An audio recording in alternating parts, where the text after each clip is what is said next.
আজকে হরিনাম শুনতে যাবেন না? না না, পরীক্ষা। কার? আপনার? না না, আমার মেয়ে। তা মেয়ের পরীক্ষা, আপনি টেনশন করছেন কেন? বলে কি যে হবে। আমি মেয়ে কোথা? বলে সে ঘরে। ঘরে একবার জানালা দিয়ে দেখবেন, সে সমানে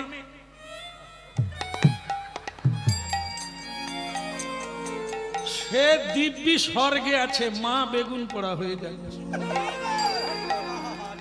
মা বাবা না খেয়ে, না দেখে, না শুনে কি যে হবে।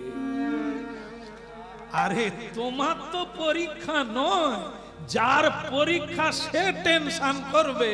সে পড়ায় মুখ গুজে দিয়ে, সে তো গুজে দিয়ে বসে আছে। হ্যালো বিম, পরীক্ষা চলছে, কানেকশন হয়ে গেছে। আর এরা বেগুন পড়া, পরীক্ষার সময় বেগুন পোড়া খায় না। মা বাবা বেগুন নিজে পড়া হয়ে যায়। একটু বুঝেন বুঝেন বুঝেন। এত যদি করলেন তবু মেয়েটা না বলে পালিয়ে গেল। আপনাদের বোধহয় এখানে ওইরকম চাল নাই। হায় সর্বনাশ, এখানেও তাই। আমি ভাবি আমাদের ওখানটাই বোধহয় খারাপ হয়ে গেল। হায় সর্বনাশ, এত কষ্ট করে ব্যাগ বয়ে বয়ে পড়াচ্ছি তবু সটকে যাচ্ছে। তাহলে আর কি করে মানুষ করবে? দেখে মা বাবা হয়ে আমরা তাকে কিভাবে তৈরি করলাম যে আমাকেই না বলে পালি, আমাকেই কাঁদিয়ে চলে গেল। এরই নাম কীর্তন। এটার এখনো গোড়া খুঁজে পাই না, আসল জায়গাটা কথা, কেন আমাদের কাঁদতে হয় সেটাই চল। যুধিষ্ঠির মহারাজ, আপনি এরকম মুখ ঝরা করে বসে আছেন। এইবার যুধিষ্ঠির মহারাজ বলা শুরু করলেন। কি বললেন সে কথাটাই শুনুন। এই যে ভগবান কৃষ্ণ তাকে বললেন আপনি মুখ ঝরা করে বিষণ্ণ হয়ে বসে আছেন কেন, এই কেনর উত্তর দেওয়া শুরু করলেন। কিভাবে? কৃষ্ণ, যদুপতি, তুমি খুব বলতে জানো তাই না? ভালো করে বলতে পারো। বচনং মধুরম, বচনম মধুরম, বদনম মধুরম। তোমার দিকে যে তাকায় সে অন্যদিকে তাকাতে পারে না। তোমার কথা যে শোনে তার আর অন্যের কথা ভালো লাগে না। তুমি তো সেই জাদুঘর না? কিন্তু আমি ভুলবো না, তোমার জন্যই আজ আমার এত দুঃখ। সে তোমার জন্য। আমার চোখের জলে বিছানা ভিজে গেল।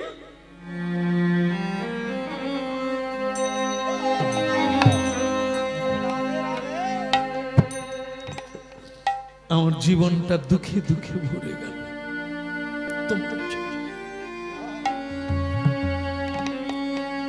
কৃষ্ণ, আমি রাস্তায় বেরোতে পারি না।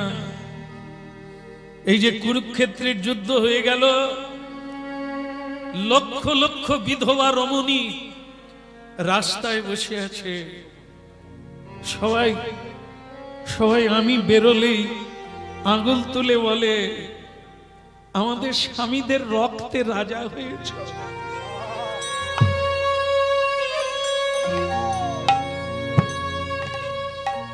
আমাদেরকে সাদা কাপড় পরিয়ে তুমি রাজা হয়েছো, ভালো। আমাদের বাচ্চারা বাবা বলতে পারে না, বাবা নেই। তোমার পরিচালনায় যুদ্ধ হলো, ভারত যুদ্ধ, তাতে প্রাণ দিল।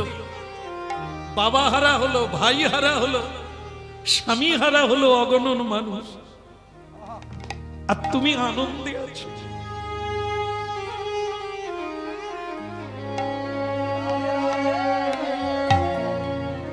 আজ তোমার জন্য আমি কাঁদছি, তোমার জন্য।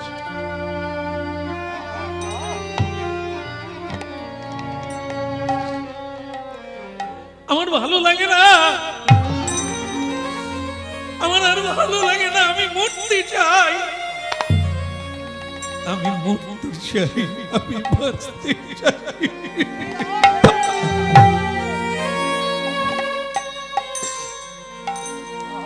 জুড়াইতে চাই কোথায় জুড়াই,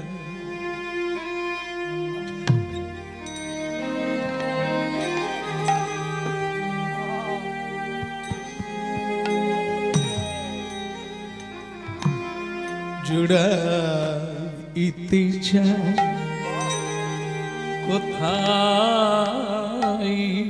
জুড়াই, কোথা হতে আসি কোথা ভেসে যাই, বারে বারে আসি কত হাসি কাঁদি, জুড়াইতে চাই কোথায়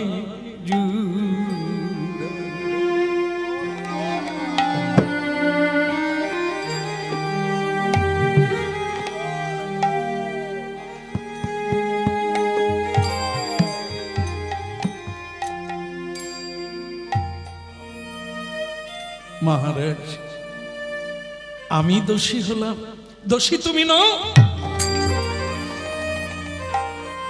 লোকে বলে তুমি বাঁশি বাজালে নাকি গরু খেতে পারে না, ঘাস মুখে থেকে যায়। লোকে বলে তুমি বাঁশি বাজালে যমুনা উজনে চলে যায়, যায় ঋষি মুনির ধ্যান ভেঙে যায়, কুলবধূ কুল ছেড়ে চলে যায়, পাথর গলে যায়। তা তুমি পারলে না যুদ্ধটা বন্ধ করতে? তোমার ইচ্ছা না হলে নাকি গাছের পাতা নড়ে না? তা তুমি পারলে না যুদ্ধটা বন্ধ করতে? তোমার ইচ্ছাতেই তো সব হয়, কেন তুমি এই যুদ্ধটা বাঁধালে? তোমার জন্যই আজ আমি কাঁদছি, তোমার জন্যই এতগুলো মানুষ কাঁদছে, লক্ষ লক্ষ।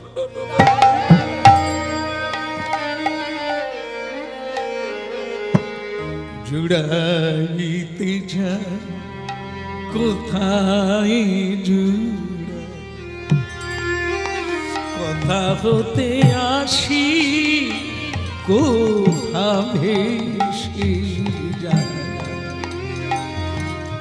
বারে বারে আসি কত হাসি কাঁদি,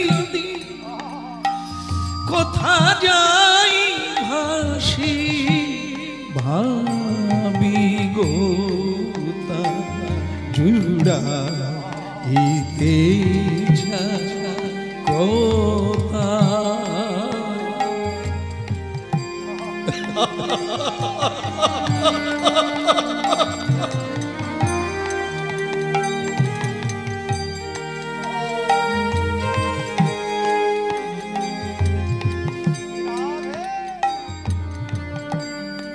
দেখো,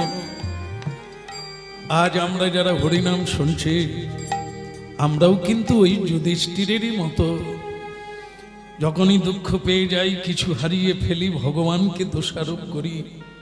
তোমার কি চোখ নেই? তুমি কি দেখতে পাও না ঠাকুর? আমরাও বলি ভগবান যদি থাকতো আমাদের কি এমন হতো? আমরাও বলি উত্তর কি? এর উত্তর কি? সবাই আমরা বলি ভগবান তুমি কেন এমন করলে? এই গতকাল যেখানে গান গাইতে গিয়েছিলাম হুগলি, সেখানে গাড়ি গেল না, বিশাল এসে বন্যার সময় বাঁধ ভেঙে গেছে, মানুষেরা জড়িয়ে ধরে কাঁদছে, কি হরিনাম করাবো, এই তো ঠাকুর। একতলা বাড়ি ডুবে গেল, সব চাষবাস নষ্ট হয়ে গেল, আমরা কি করে খাই, কোথায় যাই? ভগবান কি নিদারুণ দেখুন একই, সবাই যখন একটু কষ্ট পায়, দুঃখ পায়, যন্ত্রণা পায়, সে নিজের দিকে তাকায় না, সে তাকায় ভগবানের দিকে। তুমি কেন এমন করলে? আজ স্বয়ং ভগবান দাঁড়িয়ে আছে, ভগবানকে বলছে তোমার জন্যই আর জগতের এত দুঃখ। তুমি যদি সব পারো, তোমার ইচ্ছায় যদি জগৎ চলে, তাহলে কেন তুমি করো না? কেন তুমি জীবের মঙ্গল? ঠিক আছে ঠিক আছে, যাচক হয়ে এসেছিলাম ভালোবাসা পাবো বলে, সম্বর্ধনাটা ভালো হলো। সকলে উলুধ্বনি করে, হরিধ্বনি করে, বরণডালা দিয়ে, মালা চন্দন দিয়ে আমাকে বরণ করে নিল। কিন্তু এইটা ভালো লাগলো না, আমাকেই দোষারোপ করলেন আপনি। ঠিক আছে ঠিক আছে, আপনারা ভালো থাকুন। এরপর থেকে জীবনটাকে সাজিয়ে নেন, আমার সঙ্গে আর যুক্ত থাকবেন না। আমার ভালো লাগছে না, আমি চলে যাচ্ছি। আসি যুধিষ্ঠির মহারাজ, মন যদি কোনোদিন ভালো হয় আবার হয়তো আপনার বাড়িতে আসবো। এখন আমি চলি। দাঁড়াও, কি হলো মহারাজ, আবার ডাকলেন কেন? ও, সারা জীবন কেটে গেল, তোমাকে আমি কোনোদিন অভিমান করে কোনো অনুযোগ করিনি। আজকে আমার মনটা কি হলো, আজকে আমি থামতে পারলাম না, তাই আক্ষেপে কথাগুলো বেরিয়ে গেল। অমনি রাগ হয়ে গেল, হ্যাঁ অমনি রাগ হয়ে গেল। তাহলে এবার তুমি বোঝো আমি কত দুঃখে আছি। এই একজনের কথা শুনে যদি তুমি ভগবান হয়ে কাঁদো, দুঃখ পাও, তাহলে আমি এত মানুষের নিন্দা, গঞ্জনা, দোষারোপ শুনে কিভাবে আছি? ঠিক আছে, তুমি কোথায় যাচ্ছ কৃষ্ণ? ওই একটু যমুনার দিকে বেরিয়ে আসি, কারণ গঙ্গার বাতাস, যমুনার বাতাস মনকে পবিত্র করে। ঘুরে আসি। যুধিষ্ঠির মহারাজ বলে তুমি একা কেন যাবে? আমারও তো মন খারাপ, আমিও যাব। ভগবান বলে গেলে তো ভালো হয়, কারণ তাহলে লীলাটা করে দেখিয়ে দিই। কারণ মানুষকে যদি বোঝালে বুঝতো, তাহলে মানুষের পরিবর্তন ঝটিকার নেই, খুব তাড়াতাড়ি হয়ে যেত। মানুষ যখন খাপে পড়ে, হানায় পড়ে, সে তখন চলার গতি কমিয়ে দেয়, দেখে পথ চলে। আগে বোঝালে চলবে না। যেদিন হুচুট খেয়ে পড়বে, মানুষ তখন পথের দিকে তাকিয়ে পথ চলে। অনেক বুঝিয়েছি, কজন বোঝে? বেশিরভাগ বোঝে না। তাই যুধিষ্ঠির মহারাজ যাবেন বলছেন বেড়াতে আমার সঙ্গে, চলুন যাই।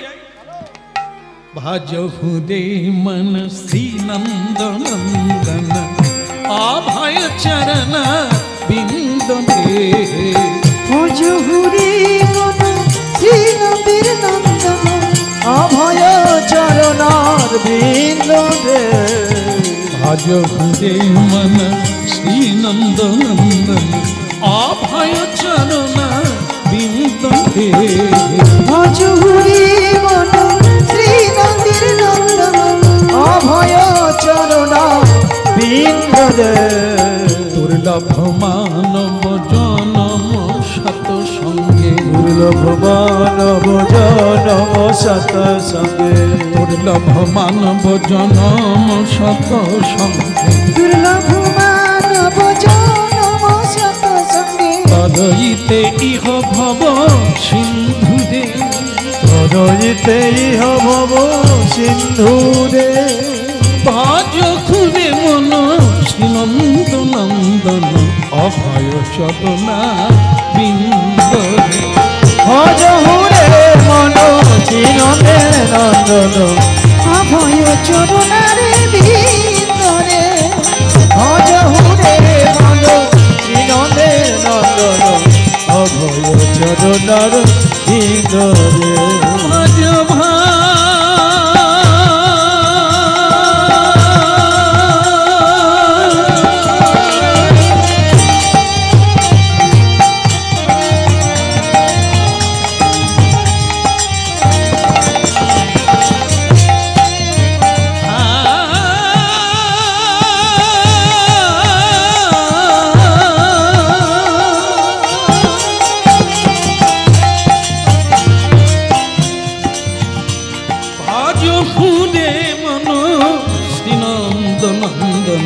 অভয় চরণা বিন্দরে।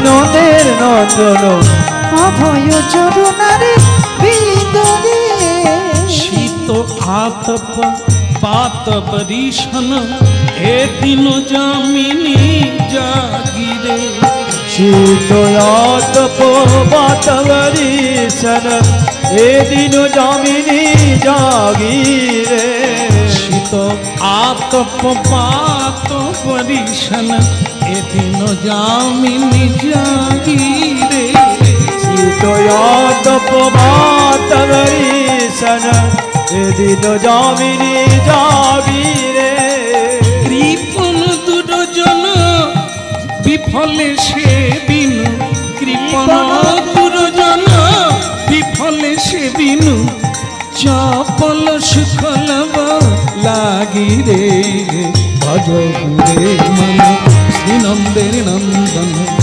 অভয় চরণ বিন্দু ভজহুরে মন শ্রীনন্দের নন্দন অভয় চরণার বিন্দরে পুত্র পরিজন এ ধন যৌবন পুত্র পরিজন এ ধন যৌবন ইথে কি আছে সুখ লভরে আর কমল জল দল জীবন টলমল কমল জল জীবন টলমল কমল জল দল জীবন টলমল কমল জল দল জীবন টলমল হরিপদ ভজ নীতিরে ভজ হরিপদ নীতিরে ভজ হরিপদ নীতিরে ভজ হরিপদ নীতিরে ভজ হরিপদ নীতিরে শ্রবণ কীর্তন স্মরণ বন্দন শ্রাবণ কীর্তন স্মরণ বন্দন পাদ সেবন দাস রে পাদ সেবন দাস রে পূজন সখী জন আত্মা নিবেদন পূজন সখী গণ আত্ম নিবেদন আমার গোবিন্দ দাস ইহা বল রে গোবিন্দ দাস ইহা বল রে গোবিন্দ দাস গোবিন্দ দাস ইহা বল রে গোবিন্দ দাস ইহা বল রে আহা গোবিন্দ দাস ইহা বল রে গোবিন্দ দাস ইহা বল রে আহা ভজ ঘুরে মন শ্রীনন্দ নন্দন অভয় চরণার বিন্দ রে ভজ হুরে মন শ্রীনন্দের নন্দন অভয় চরণার বিন্দরে অভয় চরণার বিন্দরে অভয় চরণার বিন্দরে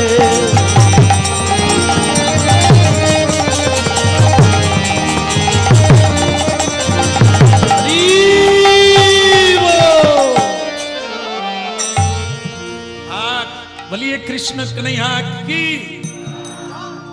যমুনা মাইয়া কি অধিকের হলো কি না এটা প্রশ্ন কোন দিকে ওই যে দুইজন রাগারাগি করে আবার যুধিষ্ঠির মহারাজ বলছেন আমিও তোমার সঙ্গে যাব ভগবান কৃষ্ণ বলে খুবই জরুরি যাওয়াটা চলো যাওয়া যাক এই সামনে ভগবান পিছনে ভক্ত গান গাইতে গাইতে যাচ্ছে ভজ হুঁড়ে মন যাচ্ছে যাচ্ছে মা যেতে যেতে ভগবান ঘুরে দেখে যুধিষ্ঠির মহারাজ নাই কি হলো ব্যাপারটা সঙ্গের লোকটা গেল কোথায় আরে মহারাজ গেলেন কোথায় বলে এখানে কোথায় বলে এই যে এইখানে কি করছেন ওখানে বলে দারুণ একটা জিনিস কি জিনিস বলে আপনিও দেখলে অবাক হয়ে যাবে তাই কি তাই যুধিষ্ঠির মহারাজের কাছে এলেন কি দেখছে কি দেখে অবাক হয়ে গেলেন যুধিষ্ঠির মহারাজ বলে প্রভু কি বলবো আপনাকে যদুপতি কৃষ্ণ আমি জীবনে এই ঘটনা দেখি না কি বলে গো গাছের ডালে একটা মৌচাক দিয়েছে আচ্ছা তারপর তারপর আর কি একটা লোক মধু খাচ্ছে, ওই ঠসা ঠসা করে টপ টপ করে মধু পড়ছে, আর সে লোকটা কি করে খাবে?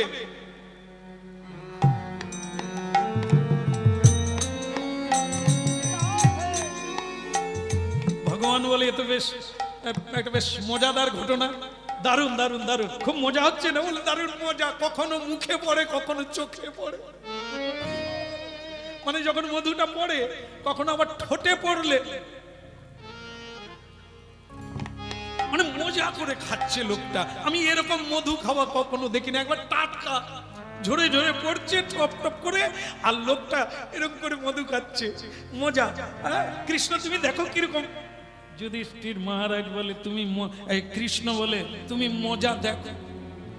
তাই মজা দেখতে দেখতে হঠাৎ দেখলো একটা বিরাট সাপ, অজগর সর্প,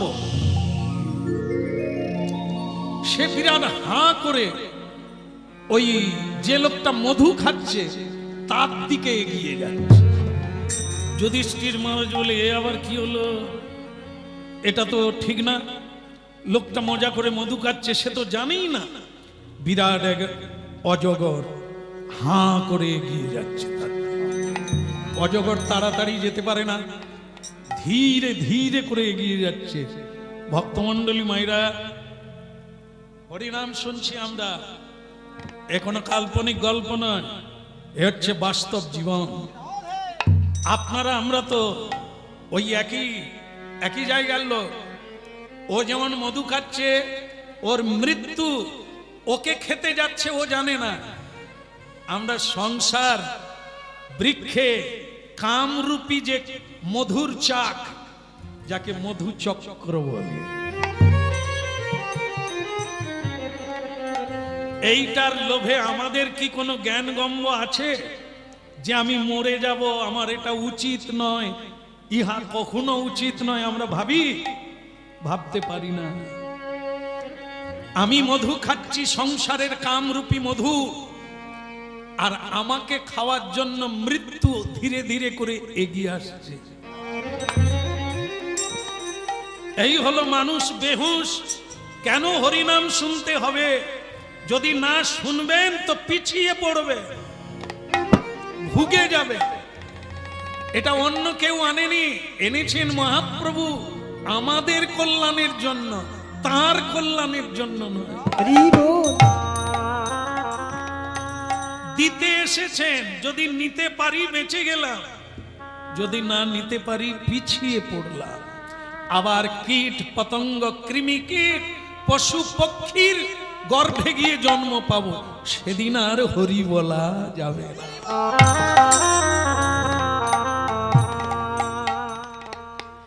এই জন্য ভক্তমণ্ডলী মায়েরা হুঁশিয়ার, সব সময় হুঁশিয়ার থাকুন।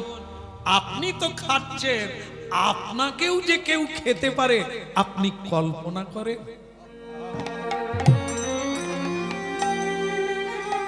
ক্ষণভঙ্গুর মনুষ্য জীবনের এই তো ইতি। মানুষ বেহুশ, মানুষ ভ্রান্তি বিলাসে মত্ত, তাই সত্যকে ধরতে পারে না। যুধিষ্ঠির মহারাজ বলছে কৃষ্ণ কি দেখলেন? বলে একটা অবাক কাণ্ড। কি? এই তো অবাক বললেন যে মধু খাচ্ছে, বলে তার চাইতেও অবাক। বলে কি? একটা সাপ তাকে খেতে যাচ্ছে, সে জানে না। বলে তা আস্তে আস্তে, তা আপনি কি করবেন? আপনি চলে আসুন, আমরা পালিয়ে যাই। এইখানে যুধিষ্ঠির মহারাজ আবার রেগে গেলেন। এইটাই তো তোমার দোষ। একটা লোক বিপদে পড়েছে, মরে যাবে, আর তুমি বলো আমরা পালিয়ে আসি। এই জন্যই তো কুরুক্ষেত্রে এতগুলো মানুষ মরল, তোমার জন্য। ভগবান কৃষ্ণ হলে এখানেও এসে ঝাড় দেওয়া শুরু করলো। ঠিক আছে, আমার দ্বারা হবে না। আপনি কি করতে চান আমি বাঁচাবো, আপনি ওই লোকটাকে বাঁচাবেন, গ্যারেন্টি। ও তোমার সঙ্গে আমার এই মানে কি বলবো, এই প্রতিযোগিতা থাকবে। আমি তোমাকে প্রতিজ্ঞা করে বলছি আমি ওকে বাঁচাবো, আর তোমাকে আমি দেখিয়ে দেব যে মানুষ কি না করতে পারে। তুমিও পারতে, তোমার জন্যই এতগুলো লোক মরল পৃথিবীতে, এত দুঃখ, এত কষ্ট, যন্ত্রণা তোমার জন্য। ভগবান বললেন তাহলে আমি বসছি ওই দূরে গিয়ে, আপনি লোকটাকে বাঁচিয়ে তারপর চলে আসুন, কথা বলবো। হ্যাঁ হ্যাঁ যান যান, তুমি ওই কদম্ব গাছের গোড়া ছাড়া তুমি আর কোথায় বসবে? তুমি বসো, আমি লোকটাকে বাঁচিয়ে আসি। দাদা বাবা, ধুনোটা একটু সরাতে হবে।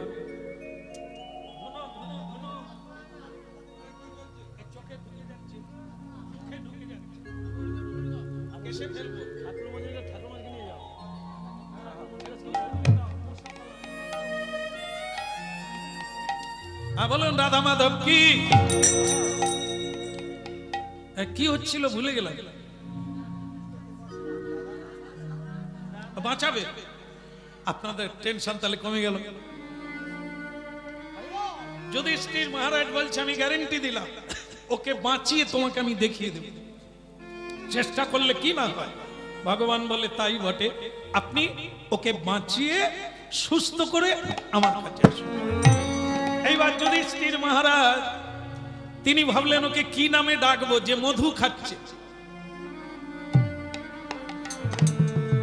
এর নাম তো জানা নাই, এখন কি বলে ডাকবে? যে মধু খাচ্ছে তাকে তো বলা যায় মধু দাদা, মধু দা বলা যায়, তাহলে বুঝতে পারবে যে বোধহয় আমাকেই। যুধিষ্ঠির মহারাজ বলছে দাদা ও মধুদা। কি হলো রে বাবা, এদিকে তাকায়নি তো, খেয়েই যাচ্ছে। মধুদা, ও মধু দাদা, আরে ও মধু দাদা, সে কিন্তু কোনো দিকে তাকায় না।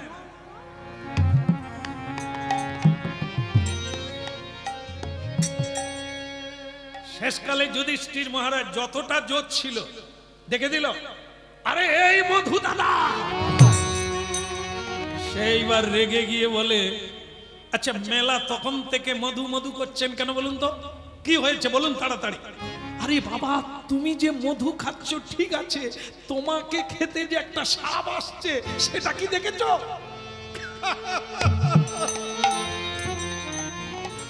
আরে যান যান যান, নিজের চরখায় তেল দেন, আমাকে সাপে খাবে কি বাঘে খাবে আমি বুঝে নেব, নিজের চরকায় তেল দেন। জ্ঞান দিতে এসেছে, চালাকি বুঝি না, মানে আমি সরে গেলে তুমি মধু খাবে। যুধিষ্ঠির মহারাজ বলি তো জ্বালায় পড়লাম, আমি তারই মঙ্গল করতে যাচ্ছি, সে আবার উল্টে আমাকে চাপাচ্ছে, বলে ও সরে গেলে আমি মধু খাবো, মানে আমি চালাকি করছি। হ্যাঁ, আর ওই সময় ভগবান কৃষ্ণ দূর থেকে বলছো কাজ হলো না, না লোকটা কি বাঁচলো? বলে আমি চেষ্টা করছি, তোমার মতো না, খালি পিরিক পিরিক বাঁশি বাজাতে জানো, মেয়েদের ডাকতে পারো, এই লোকটাকে বাঁচাতে পারো না। কৃষ্ণ বলে কজন আর লাগবে, একজন তো, আপনি করুন। বলে হ্যাঁ দেখিয়ে দেব। মধু দাদা বলে মেলা বকবক করে, নিজের চরকায় তেললেন তো মশাই, আমাকে আমার খেতে দেয়, এখানে এতদিন আমি আসছি, আমি জানি না এখানে সাপ আছে, আপনি যান, চালাকি করতে হবে না, যান। যুধিষ্ঠির মহারাজ বলে আমি কিভাবে তাকে বোঝাবো যে তুমি মরে যাবে আর একটু পরে, এইটাই তো বোঝাতে পারি না। ভক্তমন্ডলী মায়েরা, প্রতিদিন হাজার হাজার মানুষের সামনে হরিনাম গাইছে, আমরা যদি বোঝাতে পারতাম মানুষকে তাহলে পৃথিবী বদলে যেত।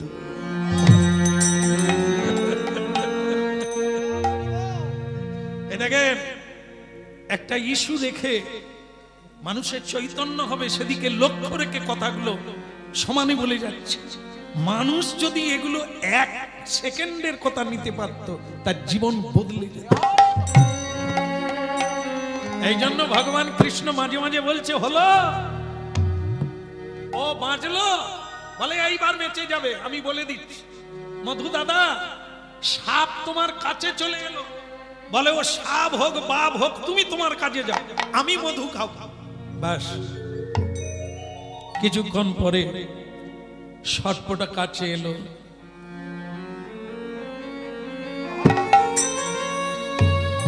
ওরা সব জায়গায় ধরে না, মানুষের মুন্ডুটা ধরে, ওরা ধরে নিয়ে টানতে টানতে যুধিষ্ঠির মহারাজের সামনে দিয়ে চলে যাচ্ছে। যুধিষ্ঠির মহারাজ ফুপিয়ে ফুপিয়ে কেঁদে উঠল, চেষ্টা করেও লোকটাকে বাঁচাতে। আরে দুর্ভাগা, তুই কি মরতিস যদি কথাগুলো বলো, যদি আমি তো বাঁচার কথাই বলছিলাম, যে তুমি দেখো তোমাকে সাপ খেতে আসছে, কত চিৎকার করলো।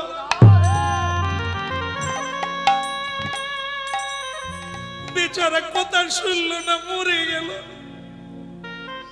আমার সামনে দিয়ে টেনে টেনে নিয়ে চলে গেল। ভগবান কৃষ্ণ উঠে এলেন। যুধিষ্ঠির মহারাজ, খবর কি? বেঁচে চলে গেছে লোকটা?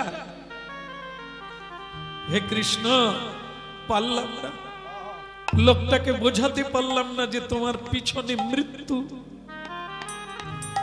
আমারই সামনে লোকটাকে টানতে টানতে নিয়ে চলে গেল। ভগবান কৃষ্ণ বললেন, এই তত্ত্বটা যদি বুঝতে পারেন আপনার অভিমান চলে যাবে। যুগ যুগ ধরে আমি কত বেদ, পুরাণ, উপনিষদে কত কথা মানুষকে জানিয়েছি। মহাভারত, রামায়ণ, গীতা, শ্রীমদ ভাগবত মানুষের কল্যাণের জন্য সাবধান বাণী দিয়ে দিয়েছে। কজনা নারী ভাগবত পড়ে, কজনা বাবা ভাগবত পড়ে। ভাগবত মানে আমার বাণী, কত মানুষকে বুঝিয়েছি। কজনা বোঝে? কোটিকে গুটি, বাকি কেউ বোঝে না। ওই রকমই নিজের চরকায় তেল দাও, অত জ্ঞান দিতে হবে। সেই মানুষেরা মরবে, কষ্ট পাবে, দুঃখ পাবে। আপনি আমি হাজার চেষ্টা করলেও পারবো না। আর দাঁড়া, কথাটা বলে দিই, আপনি শুনে রাখুন ইতিহাসের পাতা। আপনি বলছেন যুদ্ধটা আমি আটকালে পারতাম, নিশ্চয়ই। আপনি জানেন, আপনাকে না বলে আমি শান্তির দূত হয়ে দুর্যোধনের কাছে গিয়েছি, হাত জোড়ো করে বলেছি, যুদ্ধে কোনোদিন কারো শান্তি হয় না। দুর্যোধন, ভাইয়ে ভাইয়ে যুদ্ধ করো না, মীমাংসা করে নাও, 5টা গ্রাম দিয়ে দাও। 5 ভাইয়ের জন্য 5টা গ্রাম দিয়ে দাও, যুদ্ধ করো না। আপনি জানেন, যদি ধর্ম মানে দুর্যোধন আমাকে বলে দিল, বিনা যুদ্ধে নাহি দেব সুচাগ্র মেদিনী। আর আপনি বলছেন আমি যুদ্ধ বন্ধ করতে চাই না। গীতায় শান্তির বাণী, শ্রীমদ ভাগবতে শান্তির বাণী, উপনিষদে শান্তির বাণী কে কে পড়ে, কে শুনে, কে গ্রহণ করে? যে সাপের কাছ থেকে বাঁচবে, দুঃখের হাত থেকে বাঁচবে, যদি শুনে তবে তো, যদি মানে তবে তো। যদি না মানে, না শোনে, তাকে আপনি কি করে বাঁচাবেন? যেমন আপনি পারলেন না, সাপের হাত থেকে একটা মানুষকে বাঁচাতে পারলেন না।